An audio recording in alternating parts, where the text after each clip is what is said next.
opinions and comments expressed are those of the host and participants and not necessarily the opinion of CINQ-FM 102.3. Legal dossiers are complicated. Westmount Legal Clinic advises that you consult a lawyer. Legal cases cannot be resolved without a professional.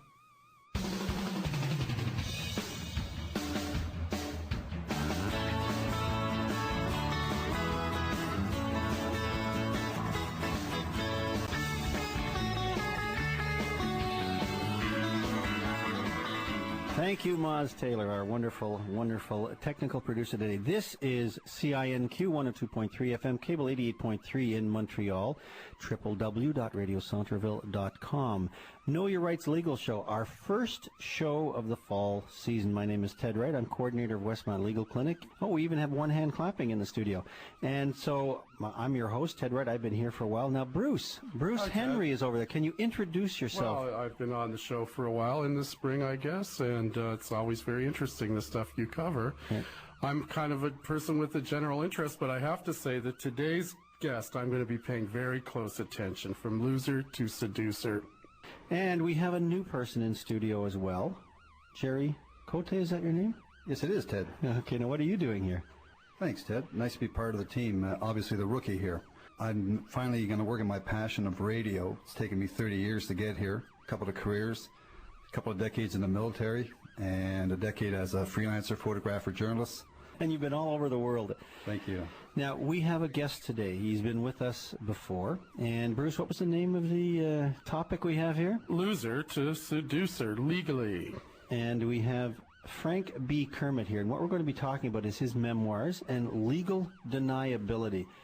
So, Mr. Kermit, can you please give us an overview? First of all, tell us about yourself, and then give us an overview of what your book is about. All right, my name is Frank B. Kermit. I'm the author of the book From Loser to Seducer, the story of Frank B. Kermit. This book details the journey of my life. I'm the guy who got stood up at his prom. I'm the guy who had an ex-fiancée and a best friend who betrayed me when he took her away from me. To my face, he would tell me things like, I can't understand how you could like her. She's so difficult. I could never be with her. And at the same time, he's writing her love letters. And that was strike 2 in my life. Strike 3, I was seeing a woman for about 2 years. It was a strictly platonic relationship because she told me she could never be with me because I was of a different religion and a different ethnic background than she. And then after just hanging out with her for 2 years, she takes me out one night and buys me dinner and gives me gifts, and she says she has a big thing that she has to tell me at the end of the night. Of course, I'm thinking, wow, she's going to tell me that she's chosen me, that she's changed her mind. Well, what she told me was that she had an absolute desire to get married to someone else. And when I asked for that other person's name, it turns out the other person was not of her religion and ethnic background. And when I said, well, wait a minute, that's the reason you told me that we couldn't go out. That's why we've been only friends for the last 2 years. And what happened? I don't believe it. I mean, if you want to find out how those stories ended, be sure to check out the book From Loser to Seducer. That, for me, was a personal ground zero. And that's when I decided that I'm going to stop everything and finally figure out relationships. I just want to understand how to connect to women. Part of that was to take a 5-year sexual sabbatical, where I did not engage in any sexual activity for 5 years, and spent that time just learning about who I was, what I wanted my life to be about, how I could make a difference, how I can contribute. I read, hundreds of books. I went to seminars. I sought out the advice of men who were very good with women, trying to figure out what they were doing right and what I was doing wrong. Some of my success stories: at one point I was dating 5 women at the same time, having 5 lovers. I had a what's called a poly date on a Valentine's Day, which is I brought 2 girlfriends together for the same dinner and the same date, and a few other really good, wonderful stories. I've met some fantastic people, and I also, after a 7-year separation, I got my ex-fiancée back. Although we were only together for a very, very brief time after I got her back, I needed to go through that process to get closure on that part of my life, which is why the caption under the book is that this book is about the pain, the change, and the redemption of a seducer in training. Our guest is Frank B. Kermit, and the topic of today's Loser to Seducer Legally, and we're talking about his memoirs and legal deniability. What did you do in your book that you couldn't put in the book? Okay, well... And you talked off air about how you had to protect people so they have legal deniability. Let's talk about all that legal deniability. Just go ahead. Legal deniability, that means that I have written the book in such a way where I have changed the names and I have changed the circumstances that if somebody does not want to be identified, they have legal deniability. They can claim that it wasn't them. I have left out all names, all descriptions, any specifics. And I only got to the absolute core of the story. In some cases, I will give a nickname for the person that I'm writing about in the book. There was only one woman that I did, in fact, have to contact and have her read the portions of the book in which she was involved in, and that is my ex-fiancé. There were elements of our relationship that are not in the book. She specifically requested to have certain things removed, and I, of course, I abided by that. But overall, she was very impressed with the way I had written the book, and it was a nice trip down memory lane for her in certain instances.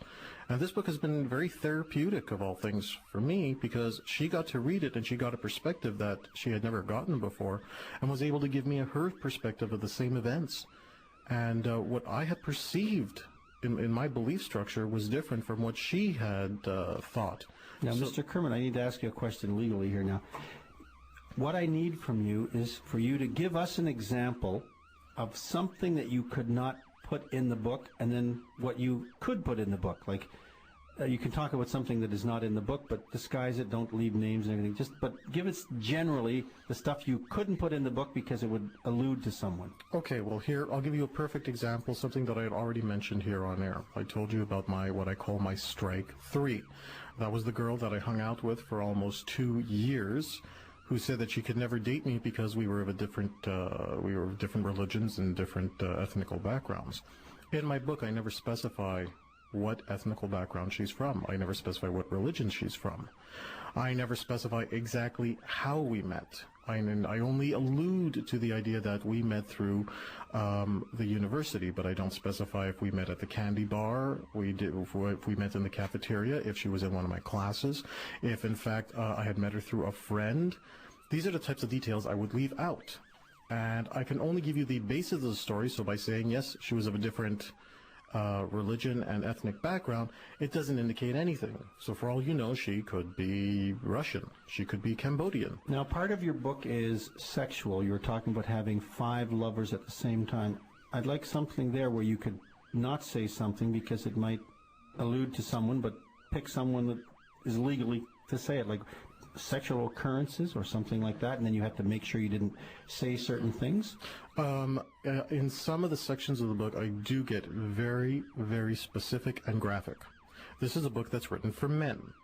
And when a man writes about sexual activity in a very graphic manner, men respond to this. This is why I say the book is written for men, not necessarily for women. If I get very specific about the sexual acts involved, I get very, very vague as to all the details surrounding the person I had those particular acts with. In fact, in a number of the cases, I have modified the stories so much that I would be very surprised if the girls who I wrote about would actually recognize themselves in this book, just because the situation was so significantly changed. You're listening to Know Your Rights Legal Show on CINQ 102.3 FM, cable 88.3 in Montreal, www.radiocentreville.com. My name is Ted Wright, coordinator of Westmount Legal Clinic. Hi, I'm Bruce Henry, co-host, and I have a question for you, Frank. You mentioned, I think, in the publicity around your book that you gained an understanding of women. Could you talk about that? I want to be very clear when I say that I've gained an understanding about women, that it may not apply to all men, but this is what works for me. Good. And the understanding I came to is that a woman can fill one of 2 roles in any man's life. Either she will be your mother, or she will be your lover. And I think what happens in a number of relationships is that a woman will start off being a lover to her man, but over time he gets comfortable, he gets lazy, he may even start to like the idea of being mothered, and over the course of a relationship, she ends up having to take on such a motherly role to the man that she's with, is that she starts to lose attraction for him. And this is something that I've confirmed with a number of married women who have had affairs, that this was a very, very key element. So I've started with that as my own theory. It's called my mother-lover theory. A woman will either act like your mother or she will act like your lover. So anytime that you're in a relationship with a woman and she starts to behave like your mother, even if she is your wife, it's not her job to mother you. It's her job to mother her kids. But the minute she starts doing things to mother you, you are at risk of losing attraction from her. And that's where things like divorce, that's where things like infidelity, that's where a lot of these things really come from. Because she needs attention. She needs you to pay attention to her emotional needs. And if you're not paying attention to them, she's acting like your mother, not your lover. Okay, you're listening to Frank B. Kermit on Know Your Rights Legal Show. His website is franktalks.com, franktalks.com, and you wanted to say something. There's somebody out there I'd really like to say hello to. This is one of my ex-girlfriends who I'm still in contact with. She is going through chemotherapy right now. A very young girl who's been hit with a form of cancer. I went and I visited her this week, and just wanted you to know, Aaron, I know you're listening, so I'm just letting you know that I'm thinking about you, and I'm hoping that you're going to make a full recovery. You looked really great, and I still think very, very fondly of our time together. So we wish the best for you, Aaron. Now, Gerry Cote, you have a question for Mr. Frank B. Kermit. Yes, I do, Ted. Mr. Kermit, in the background information that was handed in regards to your book, it's described here that the book is written by a man and it is only for a man to read. Are you discouraging women to purchase your book? I wouldn't say I'm discouraging them to purchase the book. I think that if a woman is going to purchase the book, she may want to read it, but she'll probably find a lot of it offensive. This book is written in a very crude, rude, and sometimes chauvinistic language. But the point of that is because it is written for men, and this is what men listen to and respond to. I can give you a clear example of this. When I tell men that it's important for them to take care of their shoes, a guy doesn't really pay attention to that. He wants to wear what feels comfortable. He doesn't care if his shoes are scuffed or whatnot. But women pay attention to those type of details. Why? Because for a woman, she can not really know how you take care of other areas of your life just by first meeting you. So she will look at things like your shoes and your fingernails. If they're clean, if they're well kept, if you're wearing a pair of shoes that is not scuffed, because shoes get scuffed all the time. The idea is that she will look at these type of details, and she's going to make certain assumptions based on those details about you. Now, if I simply explain that to men in this way, well, it still doesn't really make sense to them, because they cannot logically figure out how a woman is going to make these type of assumptions about a man based on the way he wears his shoes.